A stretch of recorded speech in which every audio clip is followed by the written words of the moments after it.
नमस्कार दोस्तों, स्वागत है आप सभी का फिर से एक बार ट्रेड विद दिनेश में। दोस्तों, आज जो हम टॉपिक डिस्कशन करने वाले हैं वो बहुत ही इंपॉर्टेंट टॉपिक है। टॉपिक का नाम है SIP, systematic investment plan.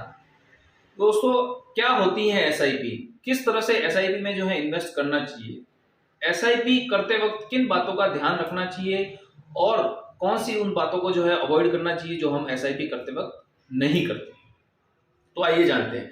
SIP जानने से पहले दोस्तों हम जानेंगे म्यूचुअल फंड्स कि म्यूचुअल फंड्स क्या होते हैं। म्यूचुअल फंड्स दोस्तों ऐसे इन्वेस्टमेंट हाउसेज होते हैं जो कि पैसा जो है रिटेल मनी जो है हमसे कलेक्ट करते हैं, आप हमसे, और उसी पैसे को फर्दर जो है वो मार्केट में इन्वेस्ट करते हैं। जो कि आजकल हमें सुनने में भी आता है कि मार्केट में डीआईएस ने इतनी बाइंग की, तो वो डीआईएस और कोई नहीं है, वो डीआईएस म्यूचुअल फंड्स ही है। एसआईपी और एसआईपी जो है वो एक उनका ही प्रोडक्ट है। म्यूचुअल फंड्स ने आज एक सुविधा दे दी, हमें एक फैसिलिटी दे दी है कि आप जो है अपना टुकड़ों में एक छोटा पैसा भी जो है मार्केट में इन्वेस्ट कर सकते हैं, वो एसआईपी के थ्रू कर सकते हैं। तो एसआईपी जो है म्यूचुअल फंड्स का ही एक प्रोडक्ट है। क्या है दोस्तों एसआईपी के फायदे, बेनिफिट्स क्या है? दोस्तों, एसआईपी के बेनिफिट्स आजकल हम देखते ही हैं कि एसआईपी में रिटर्न्स तो बहुत अच्छे बनते ही हैं, साथ ही दूसरे और फायदे भी हैं। एसआईपी में जो है दोस्तों आपको रुपी कॉस्ट एवरेजिंग का फायदा होता है। रुपी कॉस्ट एवरेजिंग क्या होती है? मान लो आपने कोई एसआईपी 1000 रुपए की एसआईपी कर रहे हैं आप, और 100 रुपीज एनएवी चल रही है किसी स्कीम्स की, तो आपको जो है 10 यूनिट्स मिलेंगे। और अगर मार्केट गिरने की वजह से अगर वो यूनिट्स एनएवी जो है डाउन हो जाते हैं, तो आपको फर्दर जो आपकी एसआईपी जाएगी 1000 रुपीज की, उसी में आपको जो है 10.52 यूनिट्स मिलेंगे। तो आपको ये रुपी कॉस्ट एवरेजिंग, जब आप मार्केट गिरता है तो उन गिरे हुए भावों में भी आपको एनएवी यूनिट्स जो अलॉट होते हैं, तो ये फायदा जो है रुपी कॉस्ट एवरेजिंग कहलाता है। तीसरा फायदा ये है, टैक्सेशन का भी बेनिफिट मिलता है। अगर आपने टैक्स वाली एसआईपी ली है दोस्तों, तो आपको टैक्सेशन का भी फायदा मिलता है। एसआईपी दोस्तों किन बातों का ध्यान रखना चाहिए जो हमें एसआईपी लेते वक्त हम करते हैं, जो कि हम अवॉइड करते हैं?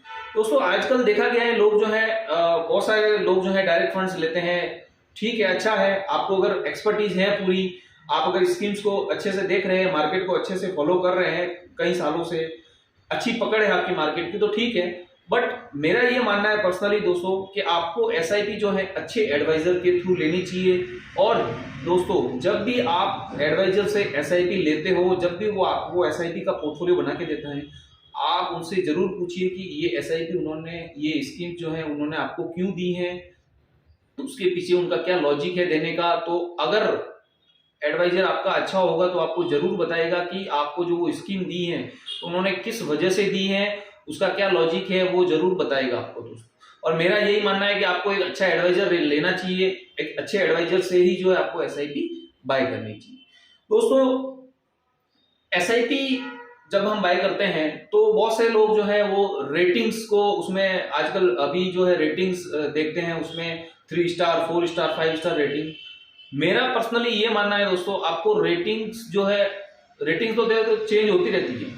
आप 6 महीने बाद देखोगे तो किसी और की रेटिंग सामने आ जाएगी, वो एसआईपी की रेटिंग नीचे चली जाएगी। आप 12 महीने में देखोगे तो उसकी रेटिंग वापस दूसरी हो जाएगी।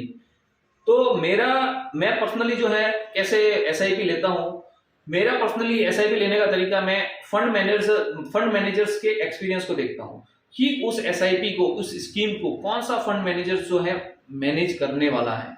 फंड मैनेजर का दोस्तों बहुत इंपॉर्टेंट रोल होता है एसआईपी करते वक्त।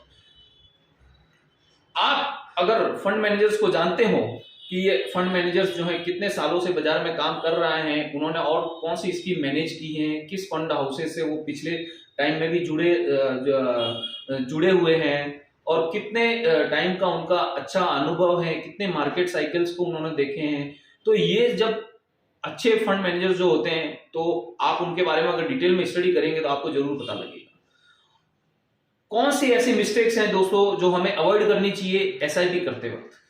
कई बार देखा गया है दोस्तों, लोग जो है मार्केट जब गिरता है तो एसआईपी जो है बंद कर देते हैं, लेकिन ऐसा नहीं करना चाहिए।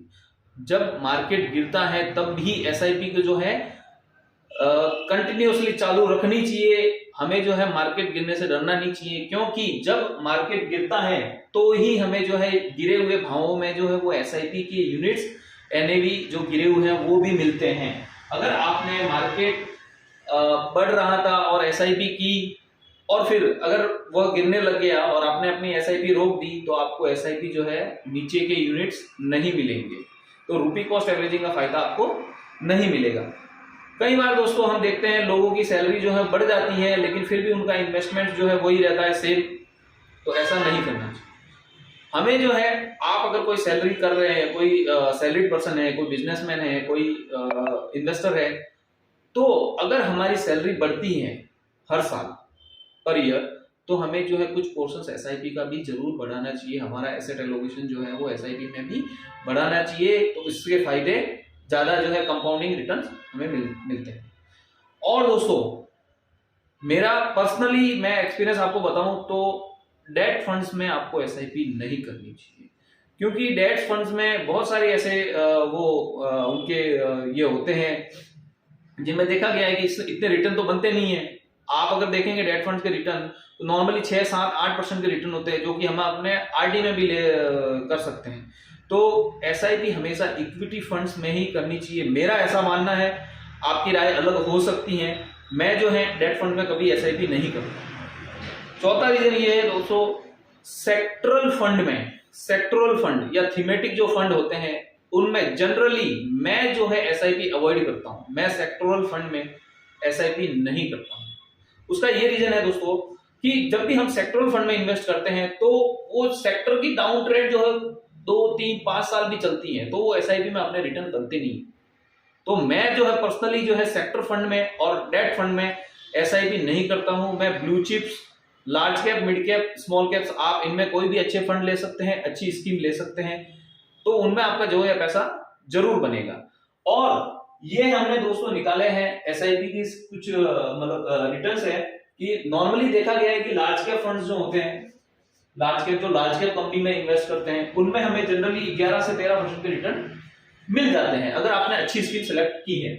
मिड कैप फंड जो कि मिड साइज कंपनीज में जो है इन्वेस्ट करते हैं, सेबी के, हालांकि इनमें आपको बता दूं सेबी के अभी नए रेगुलेशंस भी हैं, 100 से 500 कंपनियों की इन्होंने लिस्ट निकाली हुई है। इन्हीं कंपनियों में अभी ये इन्वेस्ट करते हैं। लार्ज कैप, मिड कैप और स्मॉल कैप की इनकी पूरी लिस्ट बनी हुई है, आप चेक करना, ऑनलाइन जरूर मिलेगी आपको। तो मिड कैप कंपनीज में, मिड कैप फंड वो होते हैं जो मिड कैप कंपनीज में इन्वेस्ट करते हैं, इनमें हमें जो है 15 से 17% का रिटर्न मिल सकता है अगर स्कीम अच्छी है। स्मॉल कैप फंड वो होते हैं जो स्मॉल कंपनीज में लगाते हैं पैसा, और इनमें हमें 20 से 22% की रिटर्न देखने को मिल सकते हैं। तो कैसा लगा वीडियो दोस्तों, आपको जरूर बताइएगा, लाइक, शेयर, सब्सक्राइब जरूर कीजिएगा। Thank you.